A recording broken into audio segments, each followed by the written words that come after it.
I was the invisible daughter, the one who got straight A's, never got into trouble, and always came home before curfew. The one who quietly did everything right and yet was always one step behind my sister Erica, the shining star of our family. Erica, with her dazzling smile, her magnetic charm, her ability to twist our parents around her perfectly manicured finger like it was the most natural thing in the world. So, when our Erither died and I found out Erica had stolen my inheritance, it wasn't even surprising. It was just the final betrayal in a lifetime of betrayals. I'm Rachel. I'm 36, a high school English teacher in a modest suburban town outside Pittsburgh. My father, Thomas Ridley, passed away from a sudden heart attack 3 weeks before Christmas last year. He was 68, fit, a jogger, never smoked a day in his life.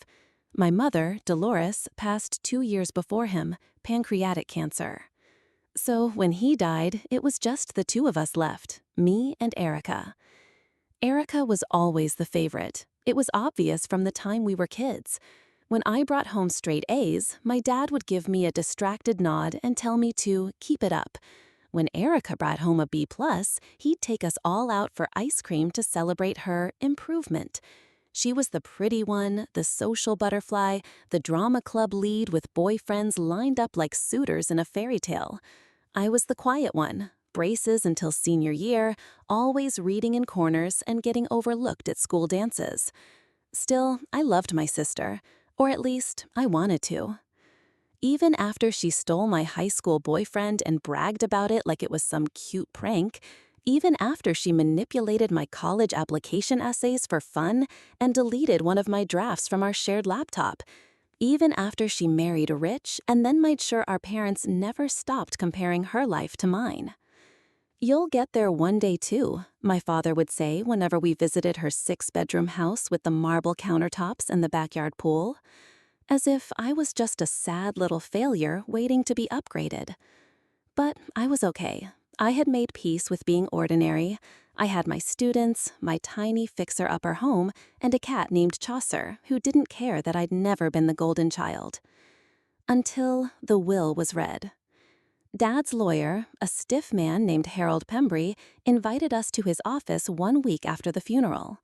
Erica arrived in a designer black coat, sunglasses perched on her head like a movie star widow, despite being married to a man worth millions. I came in my usual work cardigan, eyes puffy from crying. When Pembry began reading the will, I almost couldn't process the words at first. "To my beloved daughter Rachel, I leave a sum of $10,000 and my collection of classic literature." That was it. The rest, our family house, my father's retirement savings, the life insurance payout, everything else went to Erica. My ears rang, my throat closed, I was frozen. "Sorry, what?" I managed. Pembry cleared his throat and pushed up his glasses. "Your father revised the will 6 months before his passing. He signed it in my presence. Everything is in legal order." I turned to Erica. She looked almost bored, not surprised, not guilty, just smug. "Dad promised he was splitting everything evenly," I said, my voice shaking. "He told me he'd set aside half for each of us. We even talked about it. He said he wanted it to be fair." Erica shrugged. He must have changed his mind. I didn't scream, I didn't cry, I didn't throw anything, even though every cell in my body wanted to. I just stared at her. And in that moment, I knew. She had manipulated him. I don't know how, guilt, charm, lies, but she had done it. Somehow, she had convinced our grieving, lonely father that I didn't deserve what was mine. And she'd done it with that same smug smile she wore now. That was the day something in me broke. Or maybe it woke up. And if you've ever had someone betray you like this, go ahead and like this video and subscribe. You are not alone. Because after a lifetime of swallowing her cruelty, of forgiving and forgetting and moving on, I decided I wasn't going to be the quiet one anymore. I wasn't going to confront her, beg her, or even ask her why. I didn't need her excuses. What I needed was justice, and I knew exactly how to get it. Erica had taken my inheritance, my future, so I was going to take hers. Everything that made her feel safe and adored. I was going to take her husband, her children, her perfect suburban fantasy. And I was going to make sure she watched every moment of it. I used to think family was everything, that no matter how much we fought or how far we drifted, blood would always bind us. Now I know better. Now I know family can betray you in ways no enemy ever could. I'm Rachel Donovan. I'm 36 years old, a high school English teacher in a small town outside Pittsburgh. I was raised to be the good daughter, the dependable one, the one who never asked for much, who kept the peace when everyone else was screaming. And my older sister Erica, she was the star, always was. The girl who walked into a room and made it hers. The one everyone praised, admired, envied, including me, especially me. Growing up, I watched her get everything she wanted, boys, friends, opportunities, while I hovered at the edges of our parents' attention. "You'll find your moment," my mother would say, when I came home crying because Erica had stolen yet another of my friends or made me look foolish at school. "She just shines a little brighter, that's all." A little brighter. That phrase still makes my stomach twist. But I accepted it. That was the role I played in our family. The quiet sister, the dependable one, the shadow behind Erica's spotlight. I told myself it was enough. I had my books, my writing, my students. I didn't need anyone's applause. And then our father died, and Erica stole everything from me. The call came on a bitter, cold morning in December, just 3 weeks before Christmas. I had just finished grading a stack of essays when my phone buzzed. It was our father's neighbor. "Rachel, it's Sam. I think you should come over. It's your dad. A heart attack. Sudden. There was nothing anyone could do." I remember driving through the snow, gripping the steering wheel so hard my knuckles turned white, my mind a blur of denial and panic. By the time I reached the hospital, he was already gone. Erica arrived 20 minutes later. Hair perfect, makeup flawless, wrapped in an expensive coat that probably cost more than my car. When she saw me sitting alone in the waiting room, her face twisted, not with grief, but with something colder. "I'm sorry," she said, her voice flat. I came as soon as I heard. We hugged stiffly. I wanted to collapse into her arms like we were children again, sisters mourning the man who raised us. But she pulled away too quickly, her eyes darting to her phone.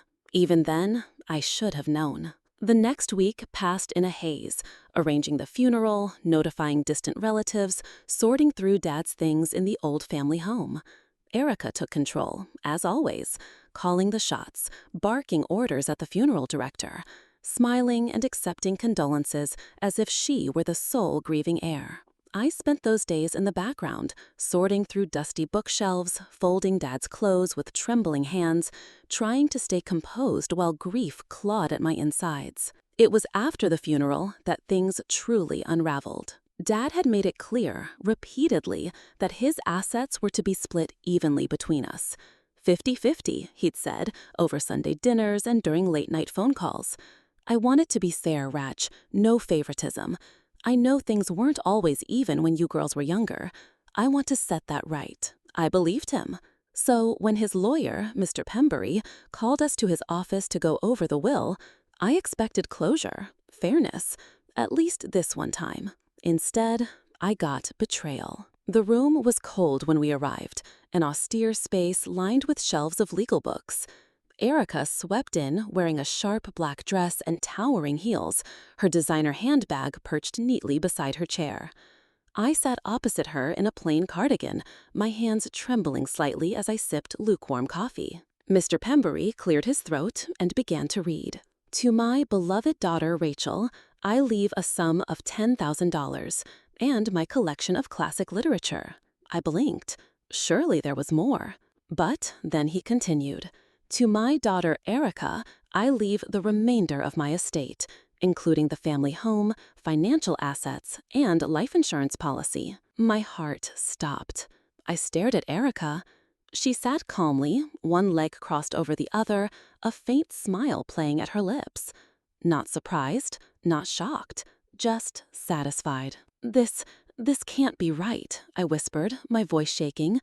Dad, he promised. He told me it would be split evenly. Mr. Pembury sighed. Your father revised the will 6 months ago, signed and notarized. I was present. I turned to Erica. You knew, I said. You knew this would happen. She shrugged, utterly unbothered. Maybe he just trusted me to handle things properly. Handle things? My voice rose, thick with disbelief. You manipulated him. He was grieving. You were always there, whispering in his ear, convincing him. Oh, don't be dramatic, she cut in smoothly. Dad made his own decisions. Maybe if you'd spent more time with him, you could have influenced him too. The words hit like a slap. I had spent time with him every week, helping him sort through Mom's old clothes, reading to him when he couldn't sleep, driving him to doctor's appointments. But I wasn't flashy. I didn't broadcast my devotion, and I certainly didn't flatter him like Erica did. I sat there in numb silence as Mr. Pembury handed us copies of the will. Erica tucked hers into her bag with a satisfied smirk. I couldn't move. My hands felt like ice. As we left the office, she paused at the door, turning back to me. Don't let this ruin Christmas, Rachel, she said lightly. Family's more important than money, after all. I wanted to scream, to hit her, to tear that smug expression off her face. But I didn't. I held it all in, biting my tongue until I tasted blood. That night, I sat alone in my tiny house, staring at the stack of old books Dad had left me. $10,000 and a shelf of dusty classics. While Erica would live in the house we grew up in, drive a new car, pocket $500,000 in savings. I cried until my chest ached. But somewhere in the middle of that grief, another feeling took root. Anger. Cold, sharp, and pure. I wasn't going to fight her in court. She'd already covered her tracks too well. And I wasn't going to beg her for scraps. No. If Erica wanted to steal my future, I'd take something even more precious from her. Her perfect life, her picture-perfect family, her polished facade. I'd take it all, one piece at a time. And when I was done, she'd know exactly what it felt like to lose everything.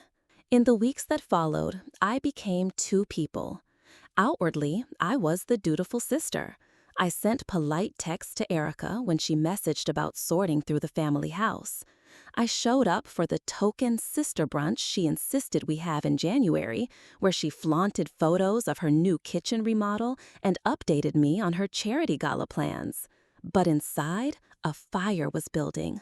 Every fake smile she gave me, every thinly veiled gloat about her new life fueled it.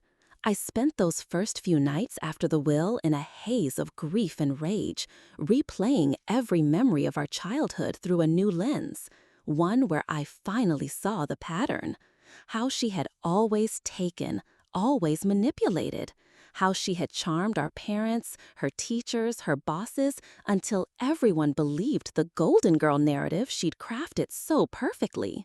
And me? I had been the quiet one, the afterthought. Not anymore.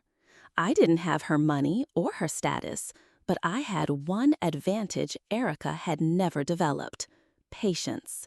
And patience would be my weapon. Her weak spot was clear as day: her family, her perfect image as wife and mother. I'd seen the cracks already, though she tried hard to hide them. Her husband, Daniel, a tall, reserved man who worked as a corporate attorney, had always seemed slightly subdued around her, distant. I noticed it years ago at family gatherings, the way he'd glance at his phone when she launched into long-winded stories, the way his eyes dulled when she issued orders disguised as requests. And their two children, Ava and Lucas, ages 10 and 8, were bright, sensitive kids. I loved them. I always had. But I had also noticed how Erica treated them like props in her curated life. Everything had to look perfect from the outside, even if it meant crushing their little spirits behind the scenes. So that was my plan. I wouldn't go after Erica directly. No angry confrontation, no lawsuit, no threats. I would simply slip into the cracks. I started with Daniel. It wasn't difficult. I already had a natural bond with him. We'd shared small conversations at family events over the years, usually about books or education or art. He appreciated that I wasn't trying to impress him or network through him like most of Erica's friends did. 2 weeks after the will, I texted him under a simple pretense. "Hey Daniel, hope this isn't awkward. I've been going through some of Dad's old records and found some legal documents. Wondered if you might help me understand them sometime." The reply came fast. "Of course, let me know when works for you." I suggested coffee near his office. Casual, no threat. When we met, he looked tired, older. The bags under his eyes weren't there last fall. We sat across from each other at a small cafe downtown. I showed him the old documents, a mix of retirement statements and home deeds that honestly didn't need his help. But the paperwork wasn't the point. The point was conversation, connection. He sighed as he looked them over. "Your dad really should have cleaned this up better," he said, voice low. "It was a lot for Erica to handle." I kept my tone neutral. "I'm sure it was." But when he glanced up and met my eyes, something flickered there, something almost like guilt. "You holding up okay?" he asked. It caught me off guard. No one had asked that. Not really. Not without an edge. I nodded, swallowing hard. Trying. It's strange, isn't it? How someone can be here one day and just gone. His face softened. "Yeah, it really is." We sat in silence for a moment. And in that silence, something shifted. He wasn't talking to Erica's sister anymore. He was talking to someone who understood loss, who saw him, not as a corporate power player or trophy husband, but as a man slowly unraveling under the pressure of his perfect life. I didn't push that day. I thanked him, promised to follow up on the documents, and left him with a sincere smile. Step 1 was complete. Next came the children. This was where my heart twisted the most, because unlike Erica, I truly loved Ava and Lucas, and part of me ached for what I was about to do. But I convinced myself it wasn't about hurting them, it was about freeing them, showing them a version of love that wasn't transactional or conditional. I started small, offering to babysit on a Saturday so Erica and Daniel could attend one of her endless charity galas. Erica accepted eagerly, of course she did. Free childcare, plus another chance to remind her circle that she had a devoted sister. That night, I brought over board games, cookies, and a stack of old storybooks. We played for hours. I let them pick the games, make a mess, laugh too loud. I didn't correct their manners or scold them for crumbs on the floor. When bedtime came, I read them their favorite stories, without rushing or performing. As I tucked Ava in, she looked at me with wide eyes. "Aunt Rachel, can you stay a little longer? It's nicer when you're here." My throat tightened. I kissed her forehead. "Of course, sweetheart. I'll stay until you're asleep." Lucas asked me the same a week later. And soon, Erica started leaning on me more often for help. She didn't see the danger. She thought I was falling back into my old role, the helpful, harmless little sister eager to please. But what I was really doing was building trust, earning love, from her husband, from her children. And slowly, I saw the cracks widen. Daniel began texting me more often. First about the kids, updates, thank yous, then about other things. "Saw this book you might like. Have you been to that new Italian place yet? We should go sometime. You'd love it." I didn't initiate, I didn't push. I simply responded, warmly, thoughtfully. And every time I saw him with Erica at a family gathering, I noticed it. The way he looked at her with thinly veiled resentment. The way his smile tightened when she boasted or bragged. She was losing him, bit by bit. And the kids? They adored me now. They'd beg to visit my house, where I let them paint and play and be kids, not props. It wasn't long before Daniel asked me outright, "Rachel, would you mind watching them next weekend? Erica's planning a spa retreat with her friends. I can't get away from work." I said yes, of course. And that weekend became a turning point. Daniel came to pick them up late Sunday afternoon. We sat in my kitchen as the kids packed up their drawings and crafts. "I don't know how you do it," he said, shaking his head. "They're so happy here. It's different." I met his gaze. They just need someone to really see them. His eyes darkened. He looked down at his coffee. "Yeah, they do." That was when I knew I had him. I was no longer just Erica's sister. I was the woman who listened, who saw his children, who made his life feel lighter. And Erica? She had no clue. Not yet, but soon, very soon, she would. The next few months unfolded like a careful dance. I never made the first move. That was key. Every interaction with Daniel, every visit with the kids, I waited until they came to me. I had to make sure there were no loose threads Erica could pull, no traceable signs that I was orchestrating anything. And Daniel? He kept coming back. By late February, our texts had grown more personal, subtle but unmistakable. "Wish I had your patience with the kids. You really understand them. They light up when you're around." It's rare to find someone who listens anymore. I never flirted outright. That wasn't the goal. The goal was to become indispensable, and it was working. Meanwhile, Erica was slipping, consumed by her image as the perfect mom, the perfect wife, the perfect socialite. She didn't notice what was right in front of her. Or maybe she didn't care until it was too late. I'll never forget the night the real shift happened. It was late March. Daniel had asked me to watch Ava and Lucas for the evening. He had a late work dinner, and Erica was out of town on a luxury wellness retreat. The kids arrived sleepy-eyed and grumpy from a long day at school. I fed them their favorite pasta, let them curl up in blankets, and we watched Finding Nemo together.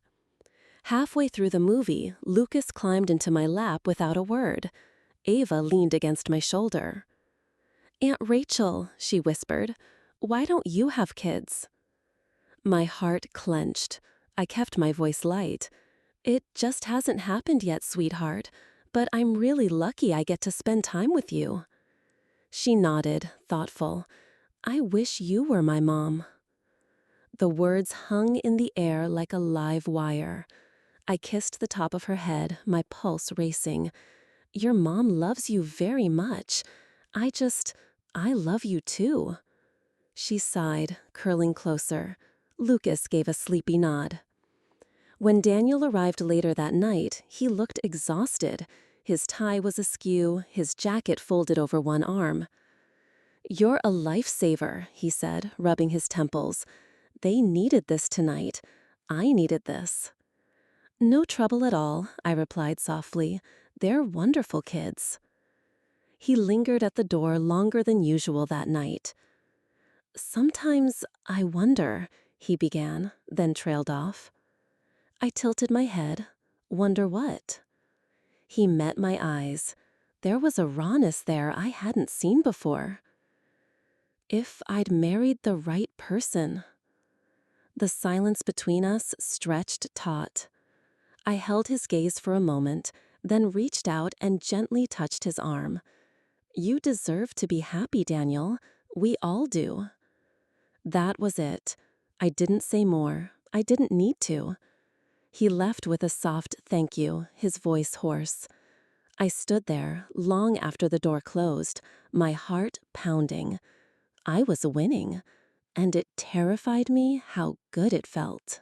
Over the next month, things accelerated. Erica was busier than ever. Galas, fundraisers, weekend getaways. She barely saw her kids anymore, pawning them off on nannies or Daniel when she wasn't posting curated family photos on Instagram. And Daniel? He leaned on me more with every passing week. Late-night texts turned into late-night calls. "I don't know how much longer I can keep doing this," he confessed one night, his voice thick with exhaustion. "Everything's a performance. For her friends, even for the kids sometimes." "You don't have to pretend with me," I whispered. "Not here." Another silence, then a soft, almost broken, "Thank you."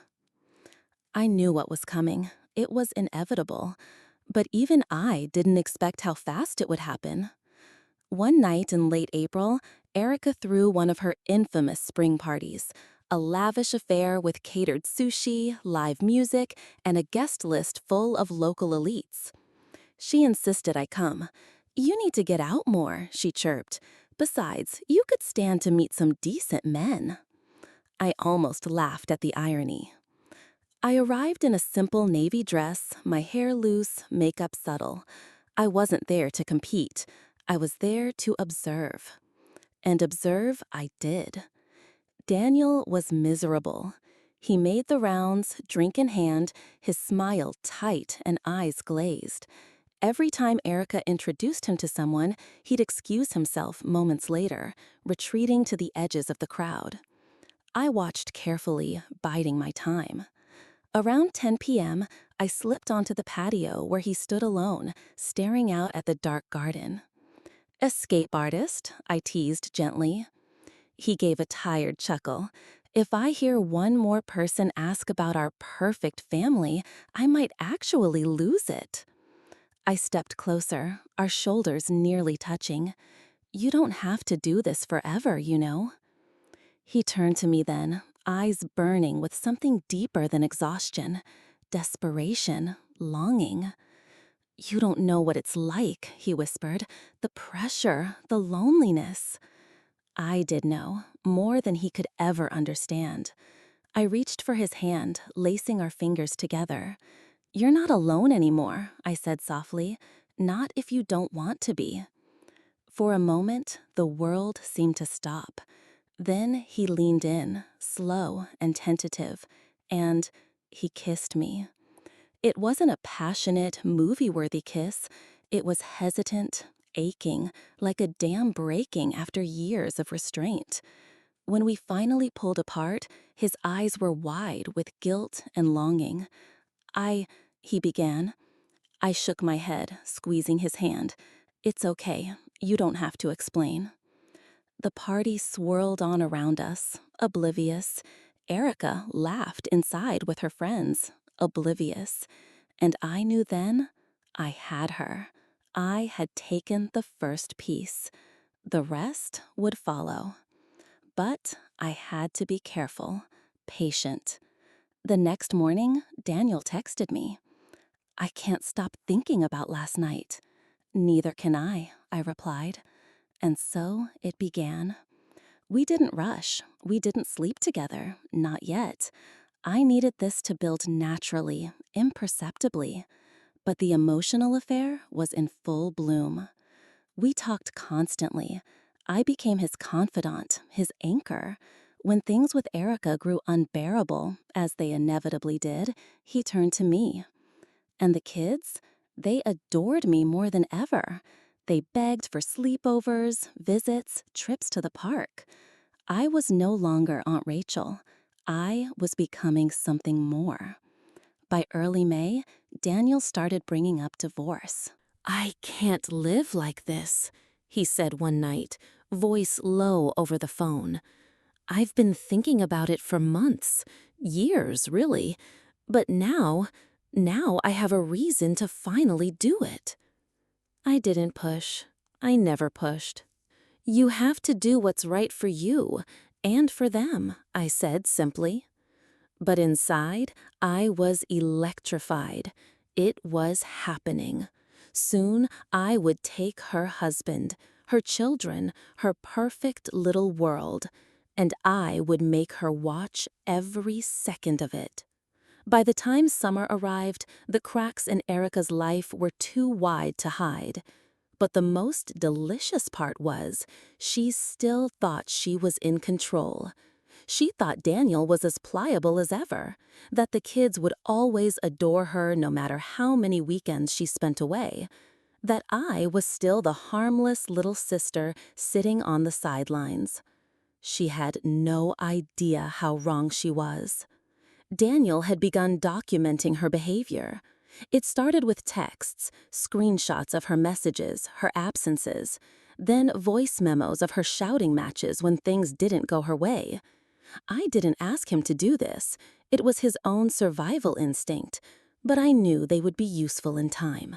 He also started staying late at the office more often, not because of work, but because he couldn't stomach going home. Every time I walk through that door, it's like stepping into a performance I'm no longer willing to give, he confessed one night over drinks at a quiet little bar we'd begun frequenting. He looked worn thin, his tie loosened, his eyes haunted. "You deserve better," I said softly, reaching across the table to touch his hand. "You all do." His fingers curled around mine, warm and steady. "Sometimes I think you're the only real thing in my life," he whispered. My heart clenched, not from guilt, not anymore, from victory. But I still played it carefully. I had to. I didn't want to be the one who destroyed their marriage. I wanted Erica to be the architect of her own downfall. That way, when the collapse came, no one could blame me, no one but her, and her accusations would sound like the desperate ravings of a woman watching her perfect world crumble. So I kept my distance when I needed to. I made sure Daniel understood this wasn't an affair. Not yet. It was about finding clarity, finding truth. But that didn't stop him from leaning on me more with each passing day. And the kids? They were pulling away from Erica without me lifting a finger. I saw it at Ava's dance recital in June.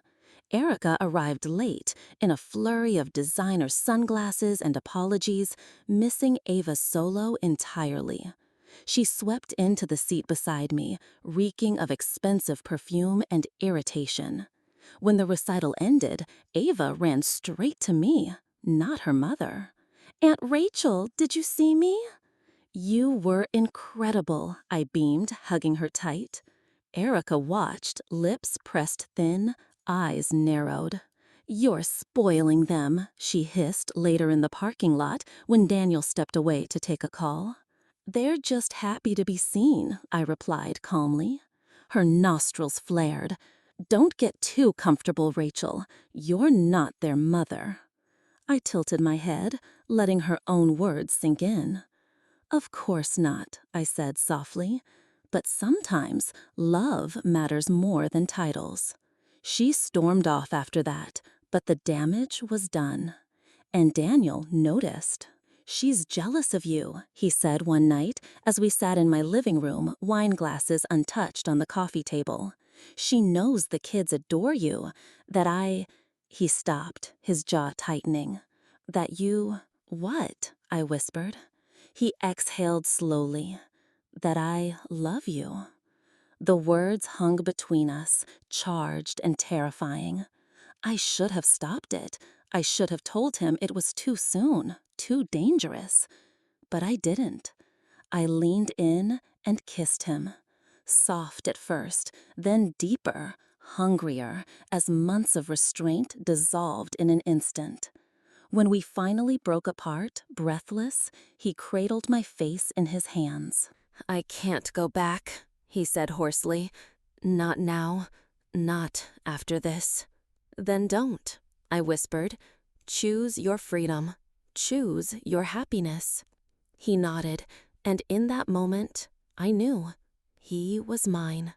The next few weeks were a blur of secret meetings, whispered phone calls, long nights tangled in each other's arms. But it wasn't about the sex, it was about the shift, the quiet certainty that Erica had already lost him and that she had no idea. Until she did. It started small. I noticed the way her texts to me grew more clipped, the way she started interrogating Daniel about his schedule, tracking his movements with increasing desperation. Then, one night in mid-July, Daniel called me late. "She went through my phone," he said, voice tight with panic. "She saw the messages, some of them." My pulse quickened. What happened? "She lost it, screamed at me for hours, threatened to take the kids, ruin me." I swallowed hard. "What did you say?" "That I was done pretending," he said simply. "That I wanted a separation." I sat there in stunned silence. "It's really happening," I whispered. "Yes," he said. "And Rachel, I want you to be there for them. For Ava and Lucas. They need you now more than ever." Tears burned behind my eyes. "I will," I promised. "I swear." The storm hit the next day. Erica called me in a frenzy. "You manipulative bitch," she screamed before I could say a word. "You think you can steal my husband, my family?" I kept my voice calm. "I didn't steal anything, Erica. You drove them away all by yourself." She shrieked something unintelligible and hung up. Later that week, Daniel moved into a furnished apartment downtown. The kids split their time between them, but they clung to me whenever they could. And Erica? Her perfect image began to crack publicly. Rumors spread through her social circles. Friends pulled away. The curated Instagram feed fell silent. And I kept smiling, kept playing the devoted aunt, the supportive sister-in-law. But beneath the surface, I was savoring every delicious moment of her unraveling. I had taken her inheritance. I had taken her husband. I had taken her children's love. And soon, very soon, I would take the last thing she had left, her pride. Erica didn't go down quietly. That was never her style.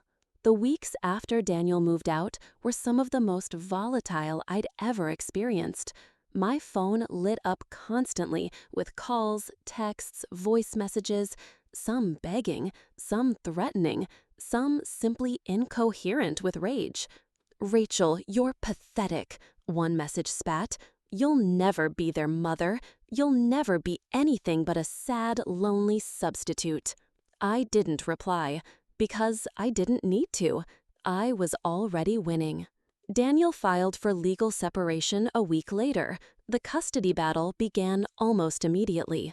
Erica fought it tooth and nail, flinging every accusation she could imagine against Daniel, against me, against anyone who dared support us. "She's trying to poison them against me," she shrieked during one court-mandated mediation session. "She's manipulating my children."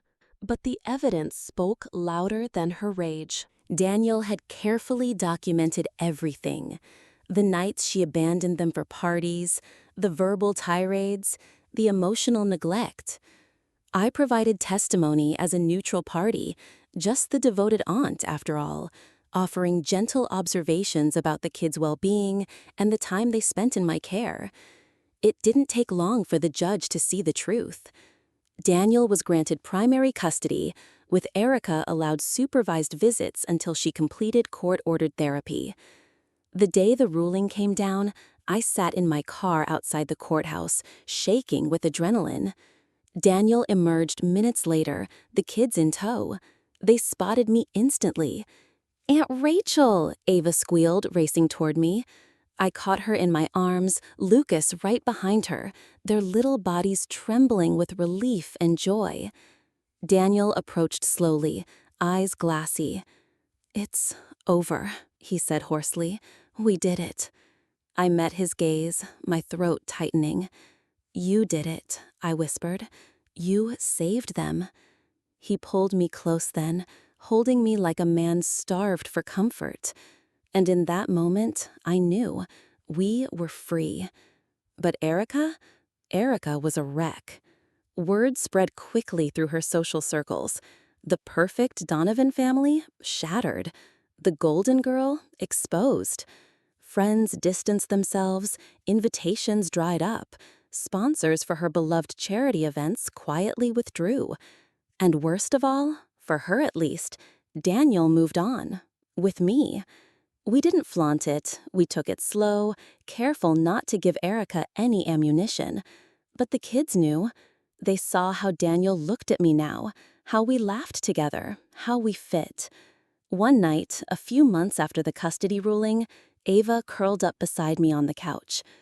"Are you gonna marry Daddy?" she asked softly. I blinked, heart pounding. "Why do you ask that, sweetheart?"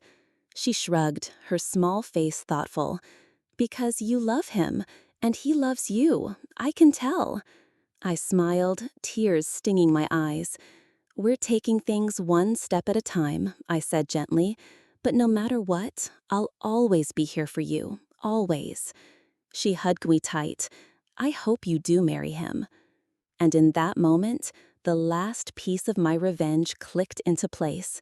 Not out of malice, not out of spite, but because I had built something real where Erica had only ever constructed an illusion. I had a family now, a real one. A year after the separation, Daniel proposed. It wasn't some grand spectacle. No flash mobs, no staged photo shoots. Just us, in my tiny garden under the stars, the kids asleep upstairs. He knelt, trembling, eyes bright. "Rachel, you saved me," he whispered. "You saved all of us. I never thought I'd have this chance again. Will you marry me?" I couldn't speak. I could only nod, tears streaming down my face. We married in a small ceremony the following spring. Ava and Lucas stood proudly beside us, beaming. Daniel's parents attended, mine did not. They'd chosen to side with Erica during the fallout, a final, painful blow. But by then, I had learned to let go of that hope. Erica wasn't invited. She found out, of course, sent me a venomous email 2 days after the wedding. "I hope you choke on what you've stolen," she wrote. "You'll never be me. You'll never be good enough." I didn't reply. There was nothing left to say. She lost. Completely. Not because I'd stolen anything. Because she had driven everyone away herself. And I had simply been there to catch them when they fell. Now, 3 years later, life is peaceful. The kids call me Mom. Daniel and I are stronger than ever. Our home is filled with love, laughter, and a sense of safety that none of us ever had before. And Erica? She's a shell of who she once was, estranged from most of her former friends, struggling to maintain even the supervised relationship she's allowed with the kids. Sometimes I wonder if she ever truly loved them, or anyone, really, or if they were just trophies to her, extensions of her own ego. I don't hate her anymore. Pity is the stronger feeling now. But I'll never forgive her. She stole my inheritance, my future. So I took her entire family from her, and I'll never, ever regret it.